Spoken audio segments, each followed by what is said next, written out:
Welcome to my channel a topper.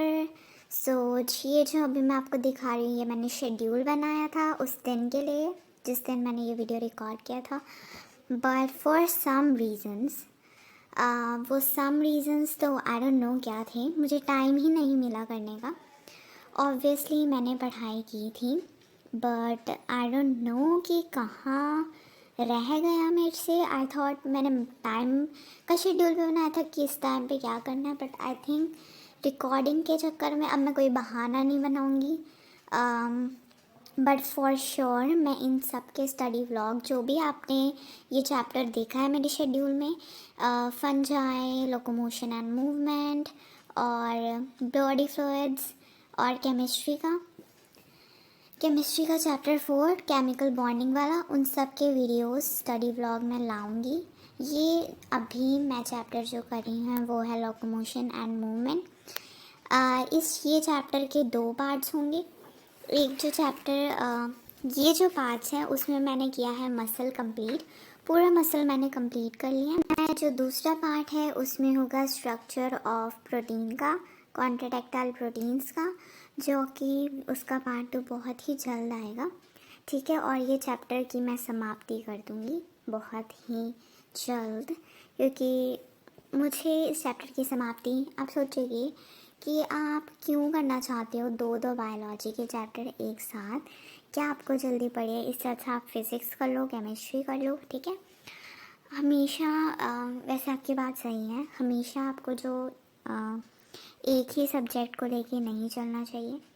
Always ये याद रखना, जिस दिन आपने एक सब्जेक्ट के और आप थोड़ा सा खींच गए और दूसरे सब्जेक्ट को छोड़ दिया, आपको दूसरे सब्जेक्ट करना पसंद नहीं आएगा। चाहे आप एक सब्जेक्ट में बहुत माहिर हो, फुल में से फुल नंबर ला रहे हो, बट दूसरे सब्जेक्ट में अगर आप मतलब कम नंबर लाओ तो आपका जो टोटल है वो गिर जाता है, बिल्कुल गिर जाता है। बट अगर दूसरी जो सिचुएशन ये हो सकती है कि आप सब में एवरेज भी लाओ, तो भी आई थिंक आपकी जिसकी एवरेज आई है उसकी ज़्यादा होगी देन आपकी, क्योंकि आपने सिर्फ एक ही पर फोकस किया और बाकी पर नहीं किया। तो मैं तो हमेशा यही चाहती हूँ कि मैं सब पे फोकस करूँ, ताकि मैं वैसी ना बन जाऊँ कि जिसके एक में ही अच्छे आ रहे हैं और बाकी में नहीं। नीट जो एस्पिरेंट है वो मेरी बात समझ रहे होंगे, उनको बायोलॉजी बहुत ज़्यादा पसंद है, मुझे भी बायोलॉजी बहुत ज़्यादा पसंद है। जूलॉजी, बॉटनी मैं हर टाइम कर सकती हूँ, कभी भी समझ सकती हूँ, बट फिज़िक्स और केमिस्ट्री तो फिर भी आई थिंक चल जाता है। जो नीट एस्पिरेंट है वो केमिस्ट्री कर लेते हैं बट फिज़िक्स नहीं कर पाते। मेरी भी यही समस्या है, यही सेम प्रॉब्लम है कि मेरे से फ़िज़िक्स नहीं हो पाती, बट आई थिंक इसमें कोई बुरी बात नहीं है, इसमें आप बुरे नहीं बन जाते, ठीक है। हर चीज़ सबको एक लिमिट में आती है, ज़रूरी नहीं कि आपको सब कुछ आता हो, आपको समझना पड़ता है फिर आपको आ जाता है, ठीक है।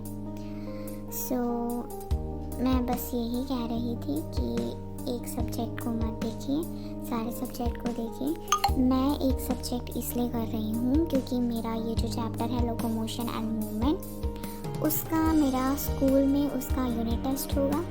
और जो बॉडी फ्लूइड्स हैं, जिसको नहीं पता, मैं आकाश इंस्टीट्यूट में आई एम स्टूडेंट, ठीक है। उधर FT होते हैं हर महीने के हाफ में, हर फोर्टनाइट में टेस्ट होते हैं, बट फोर्टनाइट तो ठीक है, फोर्टनाइट वाले भी इम्पॉर्टेंट होते हैं वैसे, बट स्कूल में भी आपको नंबर लाने होते हैं, ठीक है। तो फोर्टनाइट वाला है बॉडी फ्लूइड्स, फोर्टनाइट वाले में बॉडी फ्लूइड्स आ रहा, और वो मैंने बहुत अच्छी तरह नहीं किया था, वो बस जो भी इंस्टीट्यूट में समझा रहे थे मैंने वो समझा था, खुद से एक बार सेल्फ स्टडी नहीं की थी, and self study is really very important. जैसे कि आप देख रहे हो मैं डायग्राम भी अच्छी तरह पढ़ रही हूँ, क्योंकि डायग्राम से भी क्वेश्चन आते हैं। नीट में CBSE का जो NCERT का है वो हर एक डायग्राम आप देखिए, नीट में वो आ सकता है, पूछा जा सकता है, क्या पता डायग्राम ना आए उसमें से क्वेश्चन आ जाए। और डायग्राम सिर्फ क्वेश्चन के लिए नहीं, अंडरस्टैंडिंग के लिए भी। कंसेप्ट बहुत ज़्यादा क्रिस्टल क्लियर हो जाता है जब आप उसका एक डायग्राम देख लो। बस एक नज़र ही काफ़ी होती है, ठीक है। सो बस मैं यही कह रही थी, मैं 2 बायोलॉजी के चैप्टर एक साथ इसलिए कंप्लीट कर रही हूँ। चैप्टर कंप्लीट करना छोटी बात नहीं होती, बहुत समझने में टाइम लगता है। ऐसे थोड़ी कि एक दिन बैठे और आपने एक चैप्टर कंप्लीट कर लिया, नहीं। अगले दिन अगर आप रिवाइज नहीं करोगे तो आप भूल जाओगे। सो इसलिए ऑब्वियसली हार्ड होता है एक दिन में एक चैप्टर ही कंप्लीट करना। वो जो चैप्टर जो ट्यूशन्स और इंस्टीट्यूशंस में पूरे हफ्ते में कराया जाता है, वो आप एक दिन में कंप्लीट करने की कोशिश करते हैं, तो वो ऑब्वियसली हार्ड होगा। बट लोकोमोशन और मूवमेंट तो मुझे खुद ही करना पड़ेगा, क्योंकि ये स्कूल में करवा रहे हैं ना कि इंस्टीट्यूट में। तो ये मैं खुद ही एनसीईआरटी में अंडरलाइन करी हूँ, और आई थिंक इतने मेरी माइंड पावर है कि मैं खुद एनसीईआरटी की वर्डिंग अंडरस्टैंड कर सकती हूँ। ये गॉड गिफ्टेड है मेरे में, या सब में ही होता, I don't know, but I think मैं बहुत अच्छी तरह अंडरस्टैंड कर लेती हूँ जो भी लाइन लिखी होती है। और अगर मुझे नहीं समझ आती, मैं कोई भगवान तो हूँ नहीं जो मुझे समझ आ जाएगी हर एक, मतलब सब कुछ समझ आ जाएगा। ज़्यादातर मैं कह रही हूँ मुझे समझ आ जाता है, बट ज़रूरी नहीं है कि सब कुछ आ जाए। तो मैं उसी वक्त जो वर्ड या पैरा मुझे नहीं समझ आता, सबका मीनिंग तो मुझे ऑब्वियसली नहीं पता होगा, मैं डिक्शनरी तो हूँ नहीं, ठीक है। तो उस वर्ड का मीनिंग ऑब्वियसली, बायोलॉजी के वर्ड्स तो और भी हार्ड होते हैं। सो वो वर्ड मैं ये कॉपी के ऊपर लिख देती हूँ, और फिर उसका मीनिंग गूगल से सर्च करके उसका आंसर भी उसके साइड में लिख देती हूँ, which is really very helpful for me. इससे मुझे नए वर्ड्स भी पता चलते हैं कि इस वर्ड का मीनिंग क्या है। और मैंने देखा है कि जो वर्ड मैं ऊपर लिखती हूँ ना, वही टीचर जब समझा रही होती हैं तो वो वर्ड का यूज़ कर लेती हैं। तो ये एक बूस्ट भी करता है आपका कॉन्फिडेंस कि जो टीचर समझा रही हैं, जो टीचर वर्ड कह रही हैं, वो आपको समझ में आ रहा है। बहुत बार ऐसा होता है कि जब टीचर कुछ समझा रही होती है, ऐसे कुछ वर्ड्स कह देती हैं जो टीचर को लगता है कि उनको हमें आते होंगे बच्चों को, बट हमें बिल्कुल नहीं आते, ठीक है। सो टीचर्स को भी ये समझना चाहिए कि जो कॉम्प्लिकेटेड वर्ड है उसका मीनिंग बता दें, क्योंकि हमें सबका मीनिंग तो पता हो नहीं सकता, ठीक है। सो आज मैं हर वीडियो में कुछ ना कुछ बताती हूँ कि आपको किसी वीडियो में बताती हूँ कैसे पढ़ना चाहिए, आपको कौन सी स्टेशनरीज यूज़ करनी चाहिए, कैसे मतलब नोट्स बनाने चाहिए, कैसे एक चैप्टर कंप्लीट करना चाहिए। सो आज मैं भी एक सजेशन देने वाली हूँ कि आपको कैसे हार्ड वर्क तो करना ही है, बट उसके साथ स्मार्ट वर्क भी करना है। बहुत ज़्यादा इम्पॉर्टेंट होता है हार्ड वर्क। एक हार्ड वर्किंग इंसान फेल नहीं होता, बट ज़रूरी नहीं है कि वो सक्सेसफुल भी हो। हार्ड वर्किंग फार्मर्स भी होते हैं, बट वो अपना पेट नहीं बहुत मुश्किल से पालते हैं। सो आज मैं आपको कुछ नुस्खे बताने वाली हूँ, कुछ ऐसे सजेशंस देने वाली हूँ जिसकी वजह से आप स्मार्ट वर्क करें, ना कि बहुत ज़्यादा हार्ड वर्क। स्मार्ट वर्क हमेशा आपने सुना होगा, is always greater than hard work. हमेशा आपको स्मार्ट वर्क ही करनी चाहिए। मैंने मेरे सामने ही, मेरे आंखों के सामने ही इतने सारे बच्चे होते हैं, मेरे इंस्टीट्यूट में भी, मेरे स्कूल में भी बहुत ज़्यादा हार्ड वर्क करते हैं। मैं उनको हमेशा, वो कॉपी किताबों के साथ ही होते हैं, उनको जो क्वेश्चन मतलब पूछो उनको आता होता है, बट फिर भी उनके नंबर नहीं आ पाते। तो ऐसी क्या गलतियां हैं जो आप करते हो जिससे आपके नंबर नहीं आ पाते, और आपको कैसे स्मार्ट वर्क करना चाहिए। सबसे पहली बात, आपको एनसीईआरटी करनी है। कोई और सोर्स से आपको कुछ भी नहीं करना। कोई और सोर्स से नीट में आएगा ही नहीं तो आप कर क्यों रहे हो। जहाँ से आएगा ही नहीं क्वेश्चन, जहाँ से आएगी ही नहीं पेपर, आप क्यों कर रहे हो, क्यों कर रहे हो आप।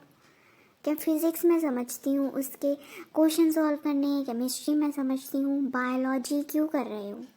मैंने बहुत सारे बच्चों को देखा है दूसरी बुक ले लेते हैं। क्यों लेते हो आप, एनसीईआरटी आपको नहीं समझ आती।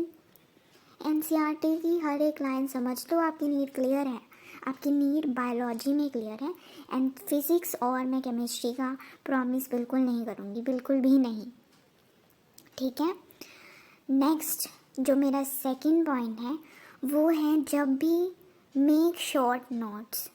जब भी आप एक चैप्टर अंडरस्टैंड करो उसके शॉर्ट नोट्स बनाओ।